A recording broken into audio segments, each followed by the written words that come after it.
For the first half of Crossbow Appreciation Month, you've seen a lot of videos of me criticizing, not really criticizing, but me suggesting some problems with older, slower crossbows, or even old, slow crossbows like the OB, the original Bunjie, the whole namesake of this channel. My point with all of that is not to criticize anybody at all who's using that kind of equipment. I've still, to this day, I'm using that kind of equipment to some extent. My point is that more modern crossbows, shooting around 400 feet per second or so, crossbows in that mix, just offer advantages to that older, slower technology. And it's just something we can't close our minds to. With this video, we're going to talk about some of the problems with more modern, newer technology. Specifically, what happens when you get out of the modern speeds, that 350-ish to 450-ish speed, and you get up to the 500s or the 480s and stuff like that, those faster, more modern crossbows,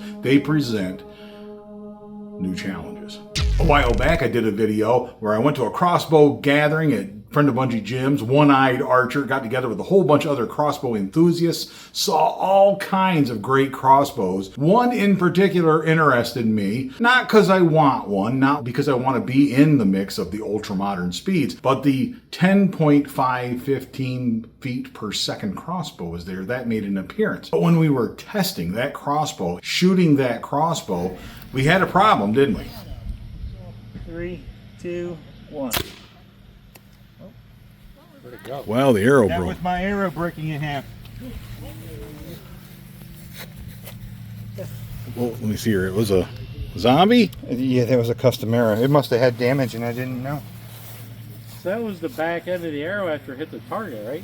Yeah, it whipped so hard when it hit the target, I guess, huh? If you look, this arrow breaks incredibly, doesn't it? I mean, look at this arrow. It's actually parts of it flying over the target, multiple pieces coming back at us, and part of the shaft, the back end of that shaft, actually hitting the shooter right in the hip, okay? Now take note, the arrow that was broken was not just your run-of-the-mill Walmart variety arrow, right? Nothing wrong with those. I've talked about those. I killed tons of deer and hogs and whatnot over the years. You certainly can get the job done. This is what the arrow looks like. Rage broadhead looks good, nice and clean, everything else. And I was just talking to Derek here, probably won't reuse that. You know, I'll buy a new one and start over fresh. But this is the arrow I've talked about. This arrow's been through a bunch of deer, probably more than a dozen if I had to guess. And I was just telling our guide here, probably been through at least one animal right here at this place also. The arrow that broke in this case, though, was a zombie slayer, sort of a upper end, middle to high end range arrow in my opinion. And I've been using those zombies, never had something like that happen. In fact, I can tell you, I've never had something like that happen ever shooting at a target. Haven't ever broke an arrow that I can recall in 15 years now of hunting with a crossbow. Never really broke an arrow at a target that I remember. Lost one or two trying out new equipment, that sort of thing. But I haven't had one break in a target like that at all. So the question becomes, what caused that arrow to break? Now, it was suggested that maybe the arrow was defective, and that wasn't something that its owner picked up on before firing the arrow. I don't have any evidence of that. It certainly could be the case. It was also suggested that perhaps the arrow was not seated properly. We look at the arrow right before the shot.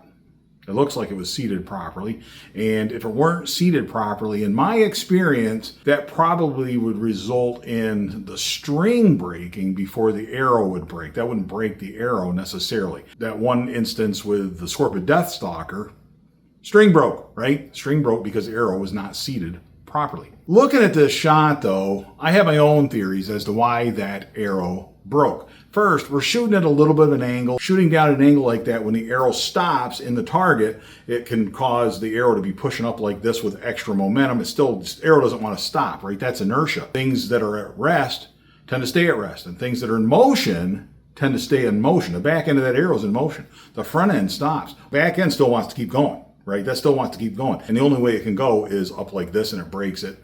And it takes a lot of force to do that, because, man, you know, I would have a hard time breaking this arrow in half right now with my hands. That's inertia at work. I get that, but if you take note of me testing Bunjie in the backyard with my brand new heavy arrows, right, that I put together in a previous video, kaboom, 249. That crossbow shooting 250 feet per second didn't break an arrow. I'm shooting down on that target at an angle just like our friend was. That arrow doesn't break, right? It just goes in a target and stops, and we get a speed reading and everybody's happy. I pull the arrow out very easily and go home. Perfect, right? This is a consequence, I believe, when we start stepping up in speed to faster crossbows, you have these kinds of issues, little things right there. Like the crossbow has stepped up to where it can now throw an arrow like this at 515 feet per second. The question becomes whether the shaft can handle that, whether the nock can handle it. Are vanes appropriate now? Do we need different vanes in order to catch that wind and control that arrow and right that arrow as it goes down range? If you have too heavy a front point on there and too much pressure coming off the back end, is that arrow going to bend so much to where it can't right itself? Do we need stronger shafts, stiffer spines? When you've got this added speed with an arrow like that, now we look at the target. That target's rated at 650 feet per second. It will stop this arrow out of the 10.515.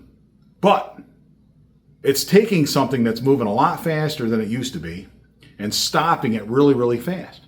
Time and crossbows, talked about this a little bit in previous videos, and I'll talk about it more down the road here on Death by Bungie. But time affects crossbows and arrow flight across the board in various instances, in various parts of the process.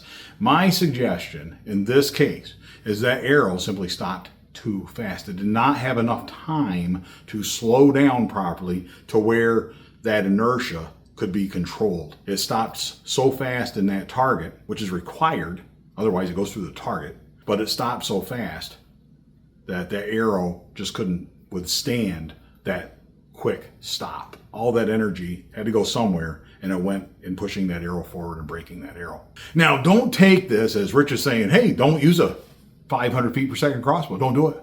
I'm simply pointing out there are problems where not all of the other parts in the chain, the targets, the strings, the arrows, the nocks, the vanes, perhaps other parts of those components have not caught up yet to handle that fast speed. Field points or broadheads. What ones do you use on a crossbow that shoots that fast? That'll be the subject of upcoming videos, my thoughts on that. And I want your thoughts on this topic as well. Just like I wasn't saying you can't use old slow equipment like Bungie. I'm not saying that. I'm just saying you got to take into account certain things in order to up your momentum. To get into that 0.7 slugs of momentum category, you might have to look at heavier arrows. In order to have a broader range of broadheads, no pun intended, you might have to look at heavier arrows in order to get the momentum that you want. If you want to just shoot a more standard weight arrow, 350 to 400 grains or something like that. With your little tiny fixed blade broadheads, you can do that. But if you want more options, you got to look at changing other things in the chain. Same thing with those faster crossbows. My point overall has been, so far in Crossbow Appreciation Month, that right now, that 400 feet per second sweet spot is tried, true, and tested as to crossbows and all of the components. The broadheads all tend to work with 400 feet per second crossbows. The nocks all work on the 400 feet per second crossbows. They don't break if you get the right nock and you put it in there properly. The limb issues, pretty much on all the 400 feet per second crossbows, those limb issues are kind of taking care of themselves. You know, you got a broken limb here and there, but not like it was 3 years ago on Facebook. Let me tell you what, 3 years ago, everybody's breaking limbs, right? We were breaking limbs. Genevieve broke a limb on Bungie Jr. 3 years ago. So it has changed. That 400 feet per second is now the tried, true, and tested. That's why I'm encouraging people, especially if you're new and you're getting into crossbow hunting, you want to shoot in that category, somewhere in the 370s up to the 420s. Those crossbows at those speeds, if you do it right, you follow the instructions, you get the right arrows, that sort of thing, you're going to be pretty solid going out there in the upcoming crossbow seasons. Give me your thoughts on this. Why do you think that arrow broke? Do you think we should just completely avoid and write off the 500 feet per second stuff? Do you think we should only use the old slow stuff? You tell me. We'll go from there. I'm interested in your comments, and until next time, all hail Bungie.